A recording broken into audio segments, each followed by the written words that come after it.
Au nom du Père et du Fils et du Saint-Esprit, ainsi soit-il. Shalom bien-aimés frères et sœurs dans le Seigneur. Aujourd'hui, je vous propose quelques versets liés au travail. L'évangile du samedi 29 août 2020 parle de la parabole des talents. Et le grand danger que cette parabole nous révèle, c'est la paresse et la peur. Bien-aimés frères et sœurs, il est important, sans vouloir juger qui que ce soit, les raisons qui peuvent nous pousser à être paresseux sont nombreuses. Mais il est important que tu comprennes que le travail est important. Tu dois travailler.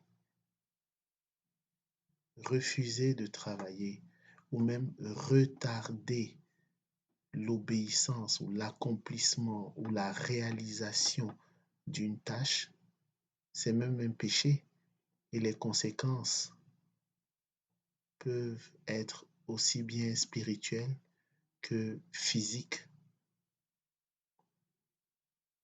Proverbe 14, verset 23 nous dit « Tout travail procure l'abondance, mais les paroles en l'air ne mènent qu'à la disette. » Proverbe 10, 4 « Celui qui agit d'une main lâche s'appauvrit, mais la main des diligents enrichit. » La diligence, c'est le fait d'exécuter une tâche avec rapidité. Tu es au travail ou tu as quelque chose à faire, tu as des dossiers à remplir. Ne traîne pas. Motive-toi et accomplis la tâche qui t'est donnée avec rapidité. C'est cela la diligence. Et il y a des grands biens, il y a des bienfaits qui en résultent. Proverbe 12, 11. Celui qui cultive son champ est rassasié de pain, mais celui qui poursuit des choses vaines est dépourvu de sens. Ecclésiaste 9, 10. Tout ce que ta main trouve à faire avec ta force, fais-le, car il n'y a ni œuvre, ni pensée, ni science, ni sagesse dans le séjour des morts où tu vas. La mort arrive et nul ne sait ni l'heure ni le jour. Alors ne t'endors pas. Debout, lève-toi et mets-toi au travail. Tout ce que ta main trouve à faire avec ta force, fais-le. Proverbe 21, verset 25 à 26, les désirs du paresseux le tuent parce que ses mains refusent de travailler. Tout le jour, il éprouve des désirs, mais le juste donne sans parcimonie. Proverbe 13, 4, l'âme du paresseux a des désirs qu'il ne peut satisfaire, mais l'âme des hommes diligents sera rassasiée.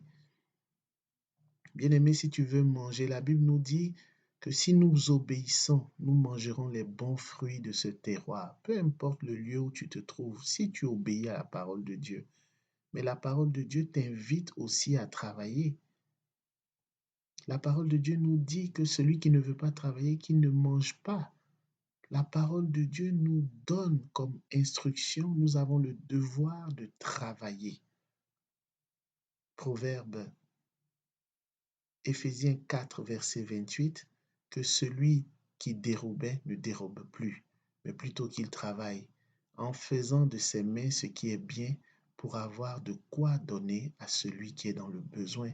L'objectif du travail, c'est de satisfaire nos besoins, mais c'est aussi de satisfaire les besoins des autres. Et il est important de travailler avec honnêteté, intégrité. Proverbe 20, verset 4. À cause du froid, le paresseux ne laboure pas. À la moisson, il voudrait récolter, mais il n'y a rien. Proverbe 20, verset 13. N'aime pas le sommeil de peur que tu ne deviennes pauvre.